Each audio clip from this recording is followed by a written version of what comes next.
കർത്താവിൽ സ്നേഹമുള്ളവരെ, Shekinah T വിയുടെ ആഭിമുഖ്യത്തിൽ നടത്തപ്പെടുന്ന പ്രേക്ഷിത പ്രക്ഷോഭണ പരമ്പരയിൽ പങ്കുചേരുവാൻ സാധിക്കുന്നതിൽ എനിക്ക് ഏറെ സന്തോഷമുണ്ട്. ഈ അനുഗ്രഹീത മുഹൂർത്തത്തെ ഓർത്ത് ദൈവത്തിന് നന്ദി സമർപ്പിക്കുന്നു. ഇന്നത്തെ പ്രഭാഷണത്തിന് എന്നെ ക്ഷണിച്ച ഭാരവാഹിയോടുള്ള പ്രത്യേകമായ നന്ദി ഈ സമയത്ത് ഞാൻ രേഖപ്പെടുത്തുകയാണ്. ആധുനിക കാലഘട്ടത്തിൽ, പ്രത്യേകിച്ചും അമേരിക്കയിൽ, ഷെക്കിന ടി വിയുടെ പ്രേക്ഷിത ശുശ്രൂഷകളെ ഓർത്ത് ദൈവത്തിന് സ്തുതി സമർപ്പിക്കുകയും അതിശ്രേഷ്ഠമായ ഈ പ്രേക്ഷിത യജ്ഞത്തിൽ യാഗോജ്വലമായ സമർപ്പണം നടത്തുന്ന എല്ലാ സഹോദരങ്ങളെയും ഞാൻ സഭയുടെ നാമത്തിലുള്ള നന്ദി സമർപ്പിക്കുകയും ഇവിടെ വലിയ ത്യാഗത്തിന് ദൈവം പ്രതിഫലം നൽകട്ടെ എന്ന് പ്രാർത്ഥിക്കുകയും ചെയ്യുന്നു. ഈ പ്രഭാഷണത്തിലൂടെ ഞാൻ വിശ്വസിക്കുന്നു എന്ന വിശ്വാസ പ്രഖ്യാപനത്തിൻ്റെ പ്രധാന ഉള്ളടക്കവും മാനങ്ങളും പൊരുളുകളും ചൂണ്ടിക്കാണിക്കുവാനായിട്ടാണ് എന്നോട് ആവശ്യപ്പെട്ടിരിക്കുന്നത്. പ്രിയമുള്ളവരെ, ഞാൻ വിശ്വസിക്കുന്നു എന്ന വിശ്വാസ പ്രഖ്യാപനത്തിൻ്റെ കാലികമായ പ്രസക്തി ഏറെയാണ്. വിശുദ്ധ മത്തായിയുടെ സുവിശേഷത്തിൽ 16-ാം അധ്യായത്തിൽ വിശുദ്ധ പത്രോസ്ലീഹ ഏറ്റുപറഞ്ഞ വിശ്വാസ സത്യങ്ങളോടും അപ്പോസ്തോലിക സഭയുടെ വിശ്വാസങ്ങളോടും ചേർന്നുള്ള വിശ്വാസ പ്രഖ്യാപനമാണ് ഞാൻ വിശ്വസിക്കുന്നു എന്നുള്ള ഈ പ്രഘോഷണം. 2 കാരണങ്ങളാലാണ് ഞാൻ വിശ്വസിക്കുന്നു എന്ന ഏറ്റുപറച്ചിലിന് ഈ വർഷം കൂടുതൽ പ്രസക്തി ഉണ്ടാകുന്നത്. ഒന്നാമത്, നമ്മുടെ വിശ്വാസകേന്ദ്രമായ യേശു ക്രിസ്തുവിൻ്റെ മനുഷ്യാവതാരത്തിൻ്റെ 2025-ാം ആണ്ട് ജൂബിലി വർഷമായി ഈ വർഷം നാം ആചരിക്കുന്നു.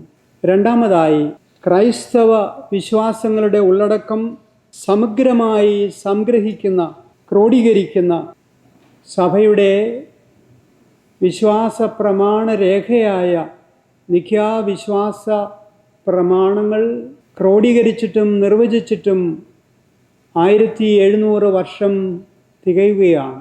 ഈ 2 മഹാസംഭവങ്ങളുടെ ഒന്നുചേരുന്ന ഈ മുഹൂർത്തത്തിൽ ഞാൻ വിശ്വസിക്കുന്നു എന്നുള്ള ഈ വിശ്വാസ മന്ത്രത്തിന് ഏറെ പ്രസക്തിയുണ്ട്.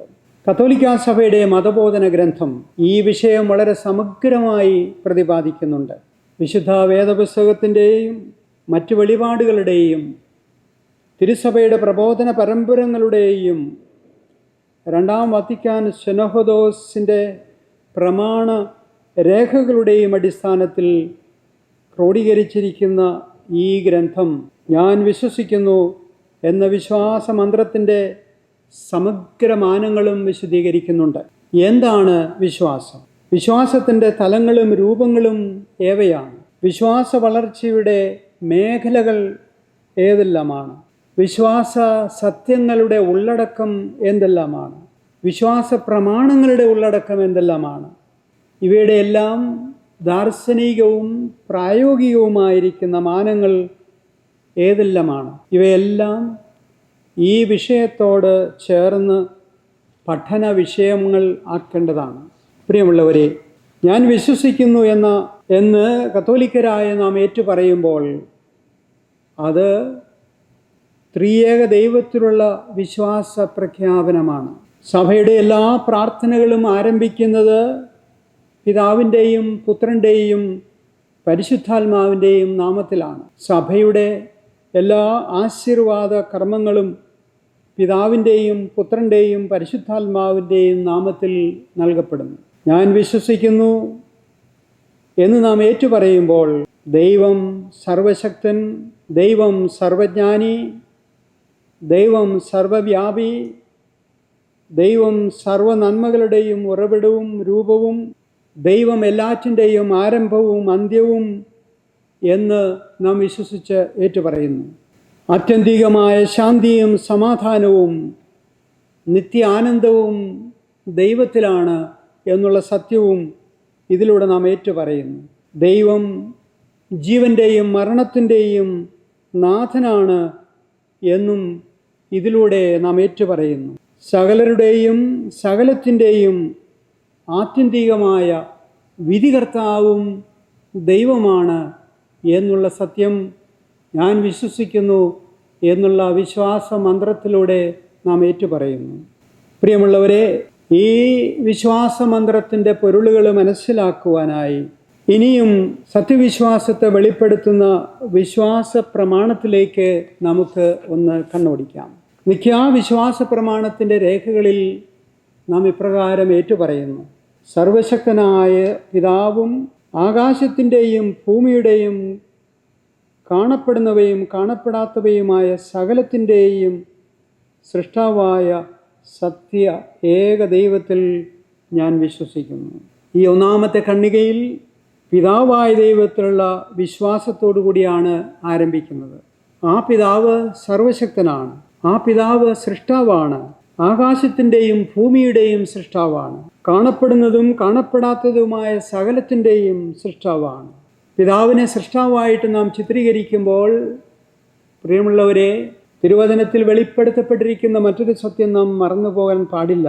ഉൽപ്പത്തി പുസ്തകം 1-ാം അധ്യായം 26-ാം വാക്യത്തിൽ ദൈവം വീണ്ടും അരുളി ചെയ്തു, നമുക്ക് നമ്മുടെ ഛായയിലും സാദൃശ്യത്തിലും മനുഷ്യനെ സൃഷ്ടിക്കാം.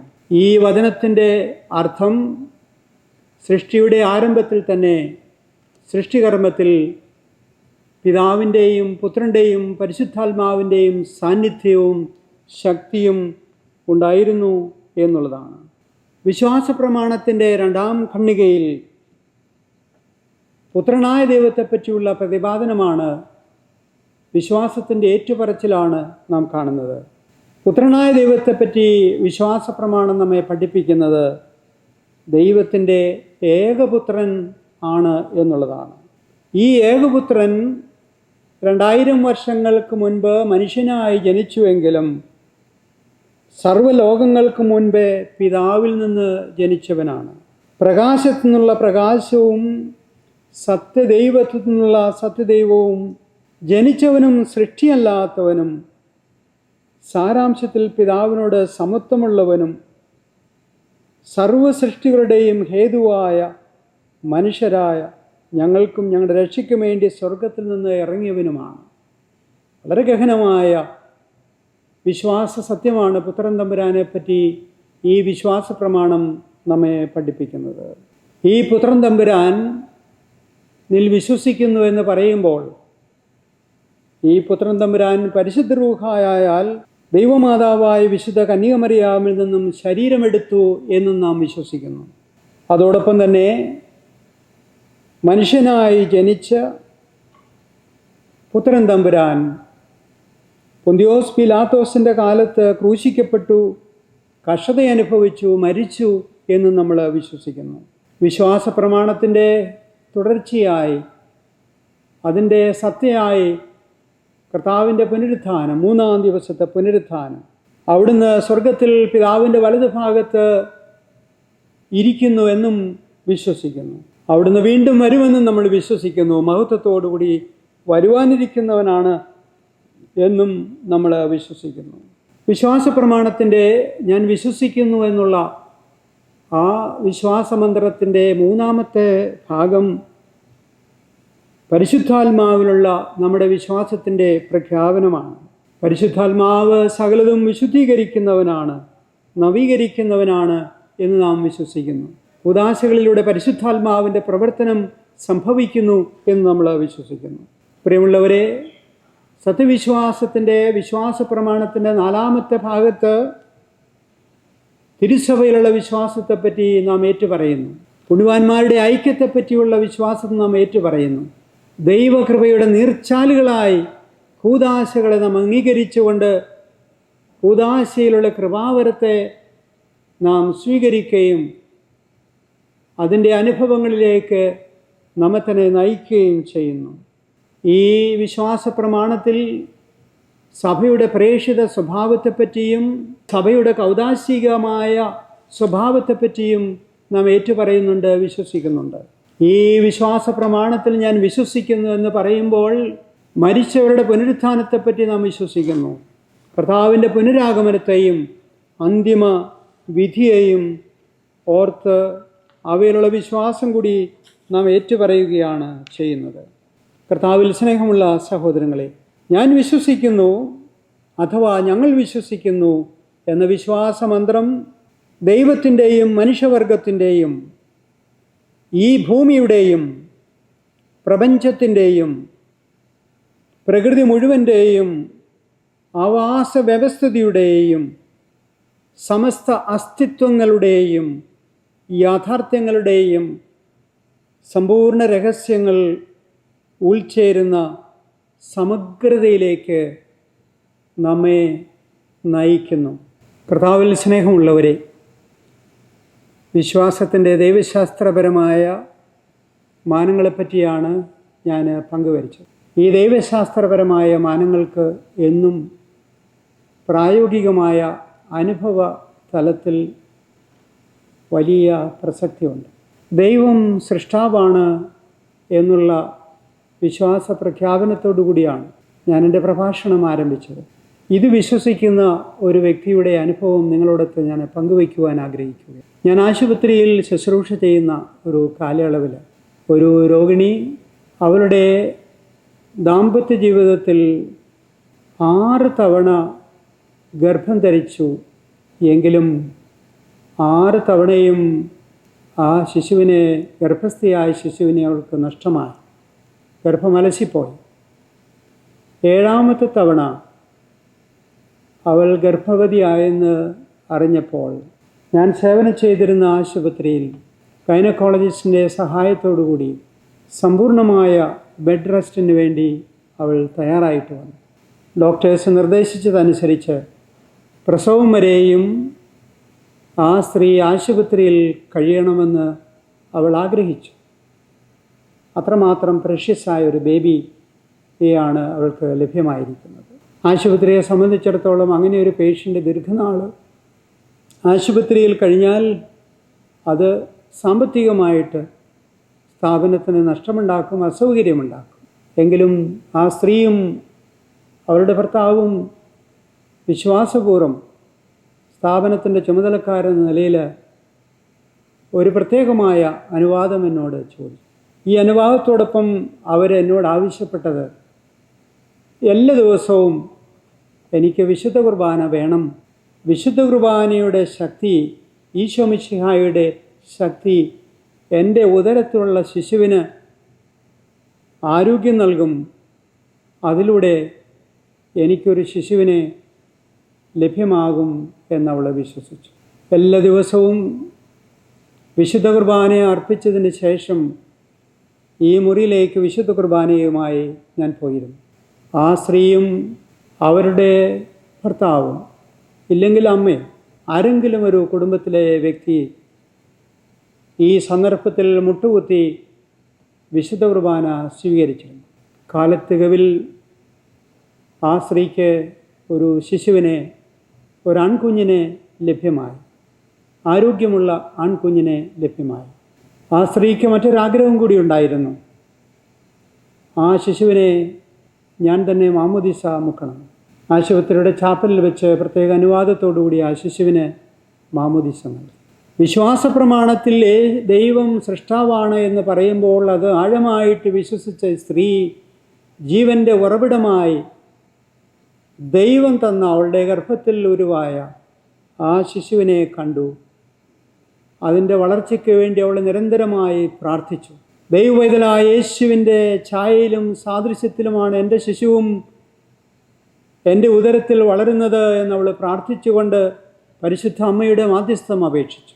പരിശുദ്ധ അമ്മ എപ്രകാരം ശിശുവായ യേശുവിനെ ഉദരത്തിൽ കരുതിയോ അതുപോലെ അവളും അവളുടെ ഉദരത്തിൽ ആ ശിശുവിനെ കരുതി.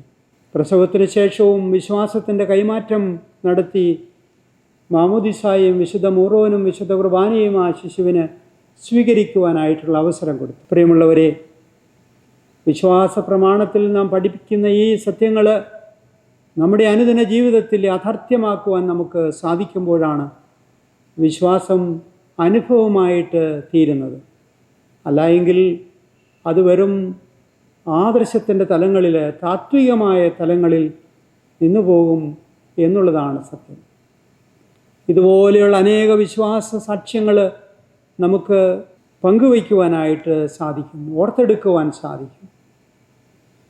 വിശ്വാസത്തെപ്പറ്റി പഠിക്കുമ്പോൾ വിശ്വാസപൂർവ്വം പ്രാർത്ഥിക്കുവാനും ദൈവ ബന്ധത്തിൽ വിശ്വാസത്തിൽ വളരുവാനും നമുക്ക് സാധിക്കണം. വിശ്വാസമെന്ന് പറയുന്നത് ദൈവിക സ്നേഹത്തിൻ്റെ, ദൈവിക ബന്ധത്തിൻ്റെ ഒരാഘോഷമാണ്, അനുഭവമാണ്.